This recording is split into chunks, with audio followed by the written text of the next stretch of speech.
सुंदर समुद्र मंथन की कथा आती है। देखिए, जब देवता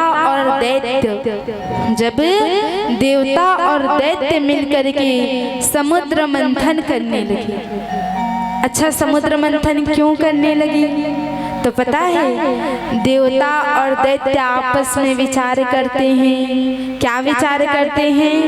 कि आए दिन रोज रोज बीच बीच में कभी कभी देवता और दैत्यों में बड़ा भारी युद्ध हो जाता है, तो बड़ा भारी संग्राम होता है। तो कभी देवता मारे जाते हैं तो कभी दैत्य मारे जाते हैं। तो देवताओं ने विचार विमर्श किया कि क्यों ना हम समुद्र मंथन करें, और समुद्र मंथन से जो हमें अमृत की प्राप्ति होगी उस अमृत को हम पान कर लेंगे, और अमृत को पान करने के पश्चात हम दैत्य और देवता अमर हो जाएंगे। फिर चाहे कितनी भी लड़ाई हो, कितनी भी झगड़े हो, परंतु किसी की मृत्यु नहीं होगी। तो देवता और दैत्य सुंदर समुद्र मंथन करने लगे। और देखो समुद्र मंथन कैसे किए। अच्छा, ये बताओ माताओं, जब आप लोग दूध का मंथन दही का मंथन करते हैं, दही का मंथन करते हैं, तो दही का मंथन करते हैं तो किसकी आवश्यकता होती है? किससे दही का मंथन करते हैं बताइए? एक तो है जो घर में यादव जी लोग होते हैं, जिनके यहाँ अधिक गैया होती हैं, उनके यहाँ दूध दही अधिक होती है, तो उन लोग क्या करते हैं, एक बड़ा सा डंडा रखते हैं, फिर उसमें रस्सी लगाते हैं, और उसी डंडा और रस्सी को एक पात्र में रखते हैं जिसमें दही होता है। फिर बीच में रख करके उसी रस्सी को क्या करते हैं, खींचते हैं ना, उसको क्या कहते हैं, मथना कहते हैं ना, दही मथना। तो उसी प्रकार से जब हम दाल को भी मथते हैं, किससे मथते हैं, क्या बोलते हैं उसको? हाँ, एक लकड़ी का आता है जिससे हम दाल को मथते हैं। उसी प्रकार से जब हम दही का मंथन करते हैं तभी तो हमें घी की प्राप्ति होती है। जब दही का मंथन करते हैं तभी हमें घी की प्राप्ति होती है। उसी प्रकार से एक तरफ दैत्य खड़े हो गए और एक तरफ देवता खड़े हो गए, और बीच में मंदराचल पर्वत को तैयार किया गया। अब मंदराचल पर्वत को तैयार कर दिए, बीच में मंदराचल पर्वत को रख दिए डंडे के स्वरूप में। जिस प्रकार से दही मंथन करते हैं तो बीच में डंडा को रखते हैं, तो मंदराचल पर्वत को रखा गया। और समुद्र मंथन करने के लिए अब तो मंदराचल पर्वत को रख दिए। अब रस्सी, अब इतना बड़ा रस्सी कहाँ से लाए भाई? वो बहुत बड़ा भयंकर महापर्वत है, पर्वत नहीं महापर्वत है, भयंकर बड़ा पर्वत है। और उतने बड़े पर्वत को बांधने के लिए रस्सी की आवश्यकता है, तो रस्सी कहाँ से लाए? तो वासुकी नाग के पास गए। अब वासुकी नाग से प्रार्थना करने लगे देवता और दैत्य कि चलो हमें समुद्र मंथन करना है, और समुद्र मंथन करने के लिए रस्सी की आवश्यकता है, आप चलो। तो वासुकी नाग को मंदराचल पर्वत में रस्सी बना करके लपेटा गया। और जैसे ही रस्सी बना करके लपेटे तो महाराज जो पीछे का भाग था पूंछ की ओर, देवता रस्सी को पकड़ लिए, उस नाग सर्प को पकड़ लिए, और मुख की तरफ दैत्य पकड़ लिए। और एक तरफ पूंछ की ओर को देवता खींचते गए और मुख की ओर को दैत्य खींचते गए और घुमाते गए और समुद्र का मंथन करते गए। इसी को कहते हैं समुद्र का मंथन करना। और देखिए समुद्र का मंथन तो कर रहे थे, परंतु गणेश जी का ध्यान नहीं किए, गणेश जी का ध्यान नहीं किए। यदि आप अपने जीवन में कुछ भी कार्य करते हैं, पूजा पाठ करते हैं, कुछ भी शुभ कार्य करते हैं, तो आप पहले गणेश जी का स्मरण कर लिया करो। यदि आप कभी गणेश जी का स्मरण करना भूल जाते हैं, देखो परीक्षित जी लोग जब भी आचार्य जी पूजा कराते हैं तो पहले गणेश जी का ध्यान करते हैं ना। और मैं भी यहाँ आती हूँ व्यास मंच में, जब मंगलाचरण करती हूँ तो सर्वप्रथम किसका ध्यान करती हूँ? गणेश जी का ध्यान करती हूँ। और यदि कोई गणेश जी का ध्यान करना भूल जाए तो गणेश जी महाराज उस कार्य में बाधक बन जाते हैं और समुद्र मंथन करने लगे। गणेश जी का ध्यान नहीं किए। देखिए गणेश जी महाराज को क्या कहते हैं? विघ्न हरता, सुख करता, दुख हरता, सुख करता, दुख हरता, विघ्न हरता, विघ्न करता, विघ्न हरता भी कहते हैं। गणेश जी महाराज बुद्धि के देवता हैं। गणेश जी महाराज किसके देवता हैं? आवाज नहीं आते माता जी, मन कैसे भोजन नहीं करे हो का? ए बहतरा गांव के मैया मन के मुंह ले आवाज ही नहीं निकले। गणेश जी महाराज किस चीज की देवता है? किसके देवता है? बुद्धि के देवता है। और गणेश जी महाराज विघ्नहर्ता भी है, विघ्न करता भी है। यदि आप उसको स्मरण करो भगवान का तो वो सुख करता है, दुख हरता है। और यदि गणेश जी महाराज का ध्यान करना भूल जाओ तो दुख भी करते हैं, विघ्न करते हैं, कार्य में बाधक लाते हैं। समुद्र मंथन करना प्रारंभ कर दिए, गणेश जी महाराज का ध्यान नहीं लगाया और समुद्र मंथन डूबने लगा। वो मंदराचल पर्वत डूबने लगा और जैसे ही डूबने लगे तो भगवान श्री विष्णु ने कच्छप का अवतार धारण कर लिया। प्रेम से को बोलिए कच्छप अवतार की जय हो, कच्छप भगवान की जय हो। कच्छप का मतलब जानते हो ना? कछुए का अवतार रूप धारण कर लिया। कछुए का अवतार धारण करके, रूप धारण करके मंदराचल पर्वत को अपने पीठ पे धारण कर लिया। मंदराचल पर्वत पे कच्छप जी अपने पीठ पे धारण कर लिए और उसके पश्चात सबने गणेश जी का ध्यान किया। गणेश जी का ध्यान करने के पश्चात सबने समुद्र मंथन करना पुनः प्रारंभ कर दिया। और समुद्र मंथन जैसे ही प्रारंभ हुआ तो समुद्र मंथन से सर्वप्रथम क्या निकला? एक भयानक क्या निकला? विष निकला। कालकूट नामक विष निकला। और जैसे ही कालकूट नामक विष निकला तो उस विष को देख करके देवता और दैत्य थर थर थर थर कांपने लगे। और जैसे ही थर थर थर थर कांपने लगे तो सब कहते हैं अब क्या करें? यदि ये विष किसी के ऊपर एक छींटा भी पड़ जाए विष का तो ये सारे दैत्य और देवता यहीं पर जल करके राख हो जाएंगे। इसका क्या किया जाए? तो आइए जानते हैं आखिर भगवान शंकर का कंठ नीला क्यों पड़ा। तो सारे देवताओं ने क्या किया? उस विष को एक पात्र में इकट्ठा किया। सर्वप्रथम समुद्र मंथन से विष निकला और उस विष को एक पात्र में इकट्ठा किया। और उस पात्र में इकट्ठा करने के पश्चात कहाँ चले गए? विष को धारण करने वाले कौन हैं? हमारे भोलेनाथ जी, हमारे महादेव जी हैं। और उस विष को इकट्ठा करते हैं। विष को इकट्ठा करने के पश्चात भगवान भोलेनाथ जी के पास जाते हैं और भगवान भोलेनाथ जी के पास जाकर के प्रार्थना करते हैं कि हे भोलेनाथ जी, हम सबकी रक्षा करिए, इस विष से हमारी रक्षा कीजिए। प्रेम से बोलिए उमापति महादेव की जय हो।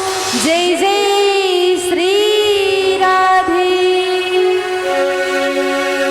त्रिपुरारी ओ भोले भंडारी, ओ वाहन विषधारी, हमारी पुकार पे कि हम सब आए तुम्हारे द्वार पे। त्रिपुरारी ओ भोले भंडारी आओ न विषधारी हमारी पुकार पे कि हम सब आए हैं तुम्हारे द्वार पे।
शंकर भगवान की हर हर महादेव हर हर महादेव। जय जय श्री राधे श्री राधे श्री राधे। प्रेम से बोली वृंदावन बांके बिहारी लाल की जय हो। तो सुंदरी देवता और दैत्य उस कालकूट नामक विष को एक पात्र में इकट्ठा करते हैं और अपनी रक्षा करने के लिए भगवान भोलेनाथ के पास जाते हैं और भगवान भोलेनाथ के पास जाकर के कहते हैं कि हे भोलेनाथ, आप तो इस संसार के संहार करता हैं, इस संसार के संहार करता है, आप हमारी इस कालकूट नामक विष से रक्षा कीजिए। तो भगवान शंकर उस कालकूट नामक विष को अपने हाथ में ले लेते हैं और लोगों की रक्षा करने के लिए, संसार वासियों की रक्षा करने के लिए उस कालकूट नामक को विष को पान करने लगते हैं। और कैसे पान करते हैं? राम कह करके। कैसे पान करते हैं? राम कह करके। राम कह करके मुंह खोलते हैं और माँ कह करके अपने मुख को बंद करते हैं। आप भी उच्चारण करके देखिए, यदि आप रा कहते हैं तो आपका मुंह खुल जाता है और यदि आप माँ कहते हैं तो आपका मुखमंडल बंद हो जाता है। तो भगवान शंकर ने राम कह करके उस विष को पान किया और भगवान शंकर उस विष को तो पान कर लेते हैं। जैसे भगवान शंकर उस विष को पान करते हैं और जैसे ही गले में विष को पान करते हैं, फिर मन में विचार आता है। भगवान शंकर सोचते हैं, विचारते हैं और कहते हैं कि मेरे हृदय में तो कौन है? भगवान शंकर के हृदय में कौन है? प्रभु श्री रामचंद्र जी महाराज। और भगवान श्री रामचंद्र जी महाराज के हृदय में कौन है? भगवान भोलेनाथ जी महाराज। दोनों एक दूसरे के आराध्य है। भगवान शंकर हमेशा हर क्षण हर पल भगवान श्री रामचंद्र जी का ध्यान करते हैं और भगवान श्री रामचंद्र जी हर पल हर क्षण प्रभु श्री भोलेनाथ जी का नाम स्मरण करते हैं। और भगवान शंकर जैसे उस विष को पान करते हैं और भगवान शंकर के हृदय में हमारे श्री रामचंद्र जी विराजमान हैं। भगवान शंकर विचार करते हैं, मेरे हृदय में तो प्रभु श्री रामचंद्र जी बैठे हुए हैं और यदि इस कालकूट नामक विष को मैं पान करता हूँ तो मेरे हृदय में बैठे मेरे प्रभु श्री रामचंद्र जी को अत्यधिक पीड़ा होगी। तो मैं नहीं चाहता कि मेरे रामचंद्र जी को पीड़ा हो। अच्छा ये बताओ, विष किसके समान है? विष किसके समान है? किसके समान है? जहर के समान। किसके समान है? जहर के समान। जोर से बोलो, किसके समान है? जहर के समान। अच्छा ये बताओ, जहर कैसे होता है? आप लोग बताइए भैया जी लोग, जहर कैसा होता है? कैसे? अच्छा आप लोग बताओ, दादाजी आप लोग बताओ, जहर कैसा होता है? मीठा होता है, तीखा होता है, कड़वा होता है, कैसा होता है? कैसे होते? कड़वा होते। और आप लोग बताओ माता जी, जहर कैसे होते? कड़वा होते। कौन कौन बताते हो कड़वा होते? हाथ पर कर, सुनाई नहीं देते। कड़वा होते, पक्का होते, गारंटी के साथ कड़वा रहते जहर। माता जी आप मन बताओ, पक्का कड़वा रहते? भैया जी आप मन बताओ, पक्का कड़वा रहते जहर? पीछे वाले भैया जी, पीछे वाले दीदी मन, माता जी मन बताओ, पक्का कड़वा रहते जहर? अच्छा आप मन तो समझ से बाहर हो।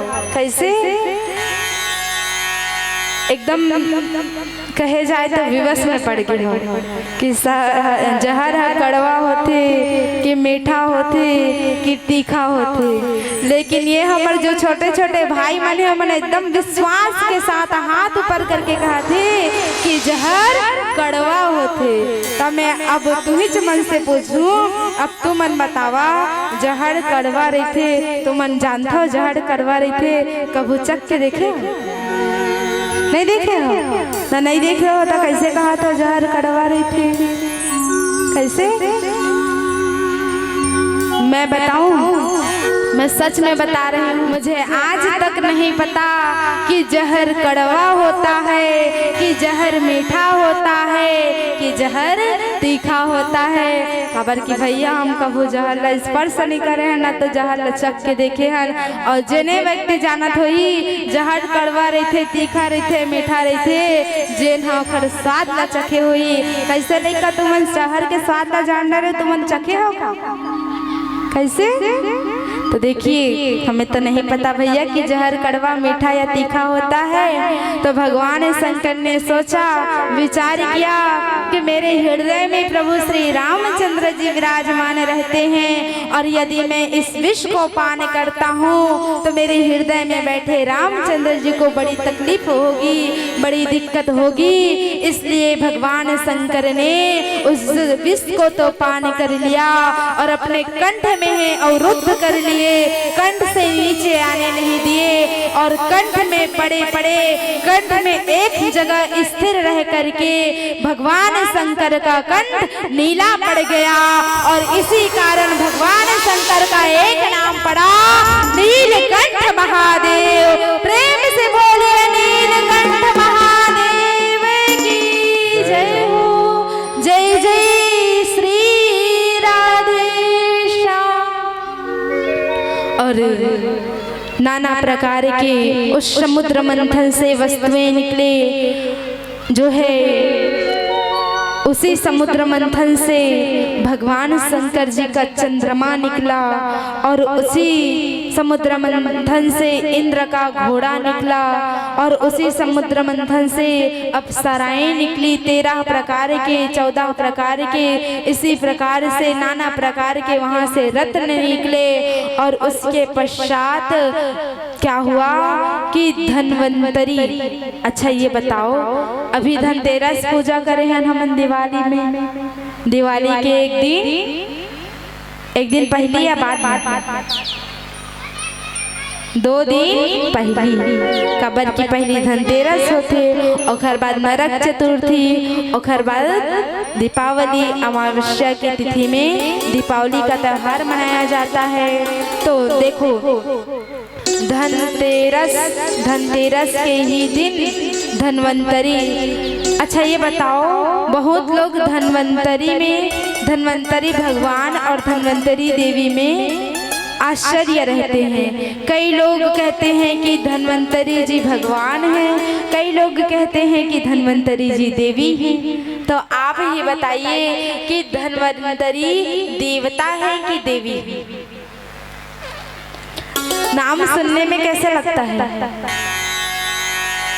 अच्छा ये बताओ, आप लोग तो कुछ बोलोगे नहीं, और बोलोगे इतने धीरे से बोलोगे कि कहीं कोई सुन ना ले, हमें भी सुनाई नहीं पड़ता है। ये बताओ कौन कौन धन्वंतरी को देवता के रूप में देखते हो? कौन कौन मानते हो कि धन्वंतरी जी देवता है, और कौन कौन मानते हो कि धन्वंतरी जी देवी? कैसे? चुनाव करना जी, वोट करना, जेखर हाथ ज्यादा हुई जीत जाइए। धन्वंतरी देवी वाले कौन कौन है, और धन्वंतरी देवता वाले? तो देखो, धन्वंतरी भगवान है।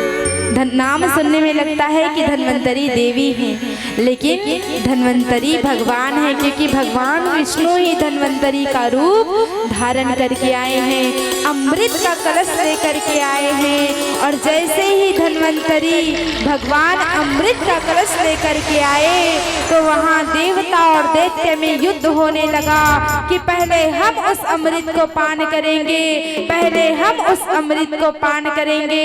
तो क्या हुआ कि जो दैत्य थे, वो दैत्य होते हैं ना, वो बड़े झगड़ालू होते हैं, बड़े झगड़ालू होते हैं। तो धन्वंतरी भगवान के हाथ से दैत्य जो है उस अमृत के कलश को छीन करके भाग गए। तो भगवान जो है देवता की रक्षा करने के लिए मोहिनी का अवतार धारण करके आए, मोहिनी भगवान का धारण करके आए। प्रेम से बोलिए मोहिनी अवतार की जय। भगवान विष्णु मोहिनी जी का रूप धारण करके आए, एक सुंदर देवी का रूप धारण करके आए। और जैसे ही देवी का रूप धारण करके आए, तो दैत्य उस सुंदर देवी को देख करके प्रसन्न हो गए, और देवी को निर्निमेष नैनों से निरंतर निहारते गए, निर्निमेष नैनों से निरंतर देखते गए। और ऐसे देखे कि वो मोहित हो गए। दैत्य भगवान मोहिनी को देख करके मोहित हो गए, और दैत्य ने क्या किया, वो अमृत का कलश मोहिनी भगवान को ही दे दिए, मोहिनी भगवान को ही दे दिए। और मोहिनी भगवान ने क्या किया, मोहिनी भगवान अपने मद में मतवाला होकर के अपने चाल को चल करके, देखो भगवान विष्णु कैसे हैं, हमारे कृष्ण कन्हैया कैसे हैं, बोले छलिया हैं। और अभी कौन आने वाला है, छलिया आने वाला है। तो देखिए, जब भगवान देवता की रक्षा करने के लिए मोहिनी का अवतार रूप धारण करके आए, तो इस कथा से हमें ये शिक्षा मिलती है कि लहसुन और प्याज की उत्पत्ति कहाँ से हुई, कैसे हुई, क्यों हुई, और हमें अपने जीवन में लहसुन प्याज का सेवन करना चाहिए या नहीं करना चाहिए। और लहसुन प्याज खाने से क्या हमें पाप लगता है, क्या सच में नरक की प्राप्ति होती है, इस कथा से हम जानेंगे। तो देखिए, जब मोहिनी भगवान देवता की रक्षा करने के लिए आए, तो दैत्यों ने वो अमृत का कलश मोहिनी के हाथ में सौंप दिया। और मोहिनी तो छलिया है, भगवान विष्णु तो छलिया है। भगवान विष्णु मोहिनी के रूप में कहते हैं दैत्य से कि ये अमृत का कलश है, ये अमृत का कलश सबको, ये अमृत जो है सबको पान करना चाहिए। और मोहिनी की बात तो सब मानने लगे।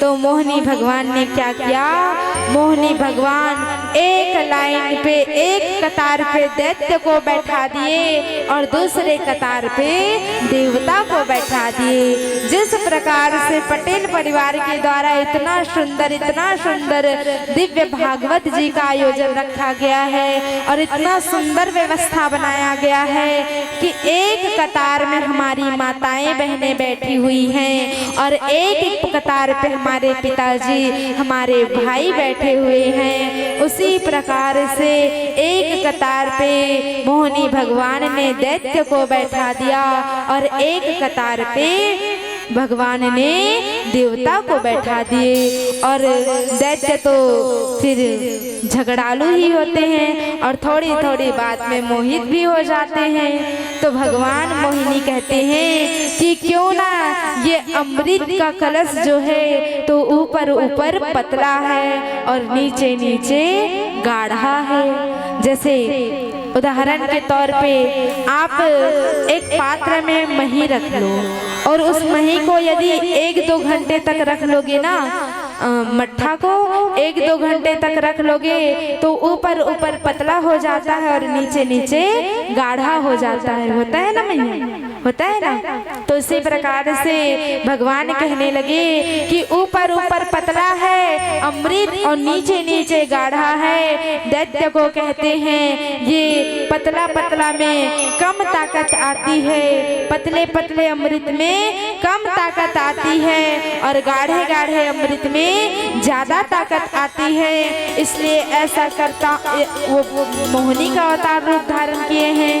तो जो है एक देवी के रूप में बात कर रही हैं तो कहती हैं कि क्यों ना मैं ये पतला पतला अमृत जो है देवता को पान करा देती हूँ और गाढ़ा गाढ़ा आप लोगों को पान करा देती हूँ। तो इतने में दैत्य मान गए और मोहिनी ने क्या किया कि एक देवता के पंथी पे बैठे हुए सारे देवता को अपने छलिया के द्वारा छल करके पतले पतले अमृत को देवता को पिलाने लगे। और दैत्य को लग रहा है कि गाढ़ा गाढ़ा वाला समय हम लोगों के पास आएगा, हम लोग भी गाढ़ा गाढ़ा अमृत का पान करेंगे। परंतु क्या हुआ, सारा अमृत जो है मोहिनी भगवान ने सारे देवता को पान कराने लगे, सारे देवता को पान कराने लगे। उसी समय दैत्य में से 2 दैत्य थे, सुरभानु नाम का दैत्य थे और दोनों एक सुरभानु नाम का दैत्य थे। और वह सुरभानु नाम का दैत्य जब पता चला कि ये भगवान स्वयं छलिया के रूप में आए हैं और देवता को अमृत का पान कराते जा रहे हैं, तो वो सुरभानु नाम का दैत्य चुपके से देवता के पंथी पे चले गए, देवता वाले लाइन में चले गए और वहीं पे सूर्य और शनि के बीच में, सूर्य और शनि चंद्रमा के बीच में बैठ करके वो जो है उस अमृत को पान करने लगे। और जैसे ही भगवान विष्णु को पता चला कि कोई दैत्य जो है देवता के पंथी पे बैठ करके ये अमृत का पान कर रहे हैं, तो उसी समय भगवान विष्णु अपने चक्र को छोड़ते हैं और अपने चक्र को छोड़ते हैं। उसी चक्र के द्वारा उस सुरभानु नाम का सर और धड़ अलग हो जाता है, गला और शरीर अलग हो जाता है, वहीं पे उसकी मृत्यु हो जाती है और उसी दैत्य का जो रक्त गिरता है, देखिए वही सुरभानु नाम का दैत्य था जिसका भगवान ने अपने सुदर्शन चक्र के द्वारा उनका अंत किया और उसी के रक्त से लहसुन और प्याज की उत्पत्ति हुई। उसी के रक्त से लहसुन और प्याज की उत्पत्ति होती है। इसीलिए कहते हैं कि लहसुन और प्याज की उत्पत्ति किससे हुई? बोले दैत्य कुल से, राक्षस कुल से हुआ है। इसलिए जब हम लहसुन और प्याज का सेवन करते हैं, लहसुन और प्याज को खाते हैं, तो हमारी जो मन है, हमारी इच्छा है, मन वृत्ति है, वो राक्षस के जैसे स्वभाव, राक्षस के जैसे हमारे मन में स्वभाव आता है और हम उन्हीं की तरह आचरण करने लगते हैं, राक्षस की तरह आचरण करने लगते हैं। देखिए, लहसुन और प्याज खाने से किसी को नरक की प्राप्ति नहीं होती है। बस इतना है कि लहसुन और प्याज खाने से हमारा मन जो है राक्षस प्रवृत्ति के हो जाते हैं। प्रेम से बोलिए